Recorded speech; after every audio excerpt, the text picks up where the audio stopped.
창세기 26장 34절에서 27장 14절 말씀.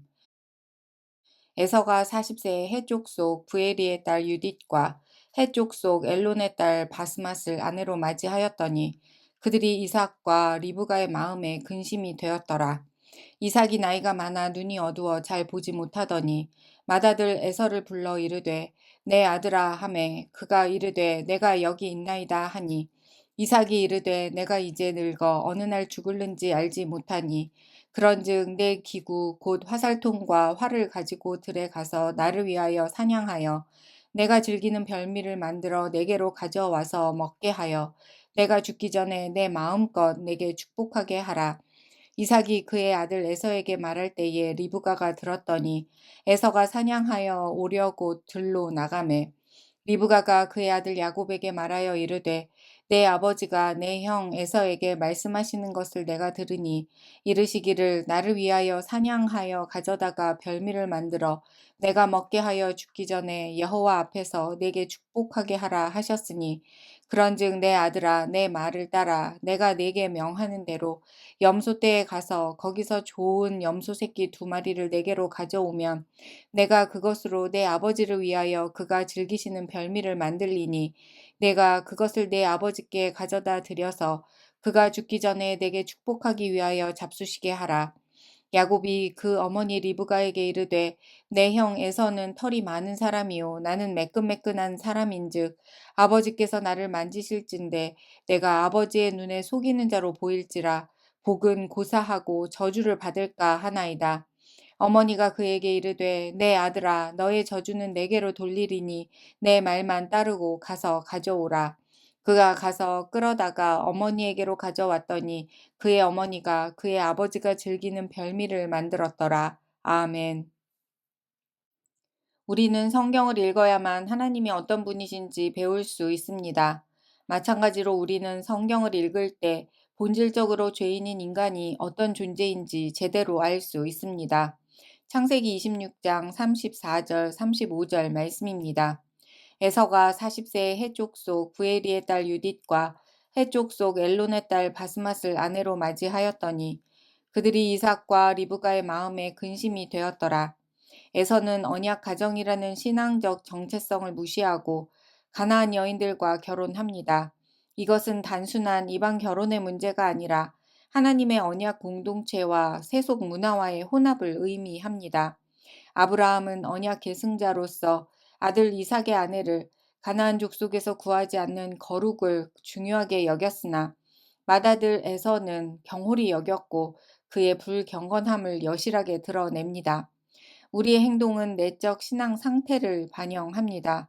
그러므로 참된 믿음은 인생 가운데 우리의 선택에서 드러납니다. 아버지 이삭 역시 에서를 축복하려고 합니다.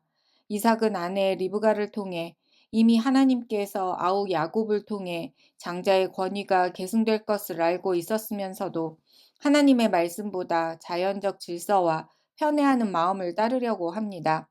성경은 믿음의 가정 안에서 벌어지는 속임수와 편애, 거짓말로 어그러진 모습을 가감없이 그대로 보여줍니다. 어머니인 리브가는 조급하고 작은 아들 야곱은 거짓으로 축복을 얻으려 하며 아버지 이삭은 분별하지 못합니다. 물론 큰 아들 에서는 하나님께로부터 받은 권위를 붉은죽 한 그릇보다 못하게 생각하는 어리석은 자입니다. 하나님의 약속을 받은 가정이라 해도 여전히 연약하며 죄의 흔적으로 얼룩져 있기 때문입니다. 그러나 성경은 인간의 실패만 담고 있지는 않습니다. 오히려 인간의 부족함 속에서도 흔들리지 않고 일하시는 하나님의 신실하심을 더욱 또렷하게 드러냅니다. 사람은 실수하지만 하나님은 실수가 없으시기 때문입니다. 사람은 속이지만 하나님은 진실하시기 때문입니다. 사람은 계획을 망치고야 말지만 하나님께서는 반드시 자신의 뜻을 이루어 가십니다. 우리의 인생도 이와 맥락을 같이 합니다. 수시로 조급함으로 하나님의 때를 기다리지 못하고 내 방식으로 문제를 해결하려고 발버둥 칩니다. 때로는 두려움 때문에 정직하지 못하고 의지할 사람을 찾아 헤맵니다. 계산과 염려 속에 휘청거리다가 믿음은 언제나 가장 늦게 떠올립니다. 성경이 말하는 인간의 비참입니다. 그러나 반복되는 불순종에도 하나님께서는 우리를 포기하지 않으십니다. 우리의 우리됨으로 사랑하시는 것이 아니라 하나님 아버지 되심으로 우리를 사랑하시기 때문입니다. 우리에게 소망이 있는 것은 우리의 신실함이 아닌 하나님의 신실하심에 있음이 얼마나 다행한 일인지요. 이제 모든 일에 더 이상 조급함이 아닌 하나님의 약속을 믿는 믿음으로 기다려 봅시다. 속이는 지혜가 아니라 순종의 믿음을 구해 봅시다. 부족함을 숨기려고 하지 말고 절대적으로 은혜가 필요한 죄인임을 인정할 때 우리는 인간이 어떤 존재인지 바르게 분별할 수 있습니다. 하나님께서는 언제나 완전한 사람을 찾아 사용하시는 것이 아니라 그리스도를 통한 대속의 은혜를 아는 자들을 붙들어 동행해 주십니다. 우리는 넘어집니다. 그러나 주님께서 일으켜 세워 무릎을 털어 주시며 이렇게 말씀하십니다. 오직 여호와를 앙망하는 자는 새 힘을 얻으리니 독수리가 날개치며 올라감 같을 것이요 다른 박질하여도 곤비하지 아니하겠고 걸어가도 피곤하지 아니하리로다. 우리의 실패 가운데에서도 반드시 뜻을 이루어 가시는 우리 주님을 힘껏 의뢰하는 날 되기를 간절히 소망합니다.